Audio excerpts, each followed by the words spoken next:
9th class students, I am Dr. Ananya Dikshit And I am your teacher Survi Tiwari. So welcome you to Step Up Academy. तो भाई आज का जो video है ना बहुत इंपॉर्टेंट वीडियो है। आज 9th क्लास के सब्जेक्ट का ओवरव्यू देखने वाले मतलब बेसिकली साइंस में कौन कौन से चैप्टर्स हैं ये हम देखने वाले हैं। तो क्या मैम इसमें आज हम ये भी पता करेंगे कि कौन कौन से चैप्टर्स को पढ़ना है? बिल्कुल मैम, और साथ में ये भी पता करेंगे कौन से डिलीटेड पार्ट है। अरे वाह, तो दैट्स ग्रेट। तो चलिए स्टार्ट करते हैं, फटाफट से देख लेते हैं कि आपको कौन कौन से यूनिट्स हैं, उनके अंदर कौन कौन से चैप्टर्स हैं, उन चैप्टर्स में से कौन सी चीजें आने वाली हैं और कौन सी चीजें डिलीटेड है। चलिए मैम स्टार्ट करते हैं। चलिए तो हम शुरू करने जा रहे हैं क्लास 9th का सीबीएसई बोर्ड 23-24 का कोर्स स्ट्रक्चर आपके साइंस सब्जेक्ट का। तो मैं आपको बता दूं कि अनन्या मैम आपको बायो पढ़ाते हैं, मैं आपको फिजिक्स पढ़ाती हूँ और हमारी केमिस्ट्री की देवी रुचि मैम आपको केमिस्ट्री पढ़ाते हैं। चलिए तो स्टार्ट करते हैं मैम।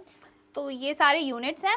फर्स्ट यूनिट है आपका matter, it's nature and behaviour, जो 25 मार्क्स का आएगा। ये फाइनल का है। ये मैम क्या ये बायो का पोर्शन है? नो मैम, ये केमिस्ट्री का पोर्शन है। सेकेंड यूनिट है organisation in the living world, ma'am ये बायो का पोर्शन है। और थर्ड है मोशन, फोर्स एंड वर्क, जो कि हमारा फिजिक्स का पोर्शन है। फोर्थ एंड लास्ट पोर्शन है फूड प्रोडक्शन, ये बायो का पोर्शन है। ओके तो मतलब टोटल जो आपका असेसमेंट होने वाला है वो 80 मार्क्स का आपको क्वेश्चन पेपर दिया जाएगा, जिसमें से 20 मार्क्स इंटरनल असेसमेंट के, मतलब कि स्कूल के टीचर्स को नाराज करने की जरूरत नहीं है। 20 मार्क्स उन्हीं के हाथ में है, वो प्रैक्टिकल आपके परफॉर्म करवाएंगी, आपके कुछ एक्सपेरिमेंट्स आपसे परफॉर्म करके देखेंगे, कुछ वाइवा क्वेश्चंस होंगे और आज हम ये भी बताएंगे कि उन वाइवा क्वेश्चंस में से कौन से चैप्टर से पूछा जा सकता है। ओके तो चलिए मैम स्टार्ट करते हैं कि पहले यूनिट में कौन कौन से चैप्टर्स हैं। तो मैम थीम मटेरियल्स, यूनिट 1 है हमारा मैटर, नेचर एंड बिहेवियर, ये केमिस्ट्री का पार्ट है। तो इसमें हम क्या क्या देखने वाले हैं? हम सबसे पहले मैटर क्या होता है उसकी डेफिनेशन देखेंगे, सॉलिड, लिक्विड एंड गैस कितने टाइप के मैटर्स होते हैं उनको देखेंगे, कैरेक्टरिस्टिक्स देखेंगे उनका, volume, density, change of state, melting point, absorption of heat, बहुत सारी चीजें हैं। तो हम बच्चों को ये बता देते हैं कि लास्ट ईयर से क्या चेंज है। देखिए लास्ट ईयर भी 9th के सिलेबस में जो भी चेंजेस हुए थे वो इस बार भी वही चेंजेस रखे गए हैं। दैट मीन्स कि अगर आप इन दोनों चैप्टर्स की बात करें, चाहे वो आपका मैटर वाला चैप्टर हो या फिर नेचर ऑफ मैटर हो, इसमें सिर्फ आपको एक पार्ट जो है एक्सक्लूड करना है, that is separating the components of a mixture. बस ये आपको नहीं पढ़ना है, बाकी आपके बुक में जितने भी टॉपिक्स दिए हैं वो सारे आपको स्टडी करना है। ओके मैम, तो मैम नेक्स्ट चैप्टर पर आ जाते हैं। तो particle nature and their basic units, मतलब atoms, molecules, law of chemical combination, तो ये सारी चीजें आपको पढ़नी है। इस चैप्टर का पूरा ही पार्ट हमें पढ़ना है। And then is structure of atoms, ये आपका नेक्स्ट चैप्टर होने वाला है। अब मैम यूनिट 2 आ गया। थीम है इसका the world of the living और organisation in the living world. Okay तो इसमें हमें सेल स्ट्रक्चर, जो फंडामेंटल यूनिट ऑफ लाइफ है, वो हमें पूरा पढ़ना है। सेल के ऑर्गेनेल्स भी पढ़ने हैं और मल्टी सेलुलर जितनी भी बातें हैं, हमें ये चैप्टर पूरा ही पढ़ना है। मतलब बायो में देख लीजिए ध्यान से कि आपको कौन कौन सी चीजें पढ़नी है। मतलब पहला चैप्टर ही सेल है, फंडामेंटल यूनिट ऑफ, मतलब कि बहुत ज्यादा इंपॉर्टेंट है, क्योंकि अगर आप आगे 11th 12th में भी जाएंगे 10th में भी जाएंगे, पूरा तो आपको सेल से ही चीजें स्टार्ट होती है, वो तो बेसिक यूनिट है, तो वो तो हमें पढ़ना ही पढ़ना है। मतलब 9th में आपको ये एक इम्पोर्टेंट चैप्टर दिया हुआ है। ओके फिर आता है हमारा टिश्यूज। अब ऑर्गन्स के ग्रुप को हम टिश्यू बोलते हैं। अब कौन से टिश्यू कहाँ प्रेजेंट है और उनके फंक्शन क्या होते हैं वो भी हम देखेंगे, और ये है आपका चैप्टर टिश्यूज। ये भी इंटरेस्टिंग, मतलब बहुत ज्यादा इंटरेस्टिंग सा टॉपिक में चैप्टर है ये। चलिए तो अब हम आ चुके हैं हमारे थर्ड यूनिट पर, जो कि फिजिक्स की यूनिट होने वाली है, जिसमें हम सबसे पहला चैप्टर पढ़ेंगे मोशन के बारे में, जिसमें आप जानेंगे डिस्टेंस क्या होता है, डिस्प्लेसमेंट क्या होती है, वेलोसिटी क्या होती है, एक्सेलरेशन क्या होती है। और मैम ट्रेन में तो आप बैठे ही होंगे। बिल्कुल मैम। तो ट्रेन की स्पीड कितनी होनी चाहिए कि कितनी देर में वो कहाँ पहुंच जाए, ये सारे न्यूमेरिकल्स जो है ना वो इसी चैप्टर में बच्चे करने वाले हैं। और साथ ही साथ हम देखेंगे डिस्टेंस टाइम ग्राफ, जो कि बहुत ज़्यादा रेलवेज में यूज़ किया जाता है, और उसको समझेंगे कि वो क्या होता है, कौन कौन से ग्राफ्स होते हैं। ये पूरी स्टडी हम इस चैप्टर में करेंगे। फिर हम डायरेक्ट जंप करेंगे फोर्स एंड न्यूटन्स के लॉ पर। न्यूटन को कौन नहीं जानता मैम?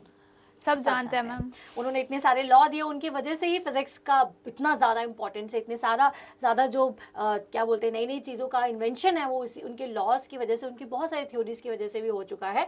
तो भाई न्यूटन के लॉ कौन कौन से थे, फर्स्ट, सेकेंड, थर्ड लॉ क्या कहते हैं, इनके बारे में हम समझेंगे इस चैप्टर में। और साथ ही आ जाएंगे फिर हम सीधे हमारे नेक्स्ट चैप्टर पर, जो कि है ग्रेविटेशन। ग्रेविटेशन क्या होता है भाई? आप कोई भी चीज़ को ड्रॉप करते हैं तो वो नीचे ही क्यों जाती है? तो ग्रेविटी की वजह से जाती है, ये सबको पता है। लेकिन ग्रेविटी एक्चुअल में होती क्या है, क्या ग्रेविटी, ग्रेविटेशन एक ही चीज़ है, ये सारी चीज़ों के बारे में हम इस चैप्टर में पढ़ेंगे।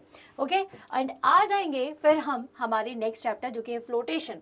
तो थ्रस्ट, प्रेशर, बियॉन्से प्रिंसिपल, इन सब के बारे में इसमें पढ़ने वाले हैं। सिर्फ इसमें आपको एक चीज़ नहीं पढ़नी है, वो है, अगर आपके पास वो बुक में दी हुई है, कमर्शियल यूनिट ऑफ एनर्जी और उससे रिलेटेड न्यूमेरिकल्स। ये जो पार्ट है वो इतना इम्पॉर्टेंट अभी नहीं है, आगे जा करके अगर कोई बच्चा जेई ऑप्ट करता है या फिर इंजीनियरिंग में जाता है तो कमर्शियल यूनिट ऑफ एनर्जी के ऊपर उसको काफ़ी सारे न्यूमेरिकल्स आ सकते हैं, 11th-12th में आ जाएंगे, लेकिन अभी फिलहाल नहीं है। देन उसके बाद sound, nature of sound, sound का नेचर कैसा होता है, प्रोपोगेशन कैसा होता है, प्रोपोगेशन क्या है, रिफ्लेक्शन ऑफ साउंड क्या है, इको क्या है। इको आपने सुना होगा, इको हो रहा है, इको हो रहा है, लेकिन एक्चुअल में साइंटिफिक रीजन क्या है उसके पीछे का, ये हम जानेंगे इस चैप्टर में। और अब आ जाएंगे हम किस पर, हमारी लास्ट यूनिट, जी फूड हाँ। प्रोडक्शन। वाह। अब खाना तो बेसिक है पर बहुत पसंद भी है पसंद भी है। मैम क्या फेवरेट डिश है आपकी? भाई बहुत सारी चीजें हैं, आप क्या क्या बताऊं मैं आपको। हाँ, तो वो खाना कैसे बनता है, मतलब रेसिपी नहीं, बट हम बात कर रहे हैं कि क्या क्या रॉ मटेरियल्स है, इंग्रेडिएंट्स की जरूरत होती है और वो कहाँ से आती है।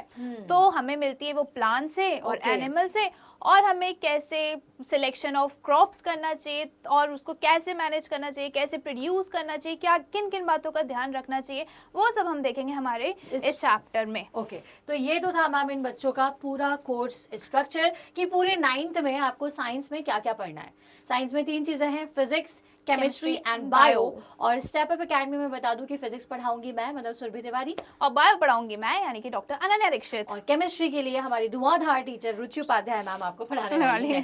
ठीक है, जिनकी केमिकल लोचा की सीरीज आई थिंक आप लोग देखते आ रहे होंगे इंस्टाग्राम पर भी, यूट्यूब पर भी। ऐसे ही सारे वीडियोस को देखने के लिए तुरंत से सब्सक्राइब कर दीजिए स्टेप अप एकेडमी को, और अपने फ्रेंड्स के साथ शेयर करना मत भूलिए। और अब हम मिलेंगे कब, नेक्स्ट वीडियो में, जहां पर हम आपको स्टडी करवाएंगे आपके साइंस, फिजिक्स, मतलब फिजिक्स, केमिस्ट्री, बायो के इन सभी के पहले चैप्टर्स। ओके, चैप्टर 1 के बाद चैप्टर 2, चैप्टर 3 और उसके सॉल्यूशंस एंड सबको देखने के लिए क्या करना है मैम, सब्सक्राइब करना है स्टेप अप एकेडमी को। तो चलिए मिलेंगे हम हमारे नेक्स्ट वीडियो में, तब तक के लिए थैंक यू।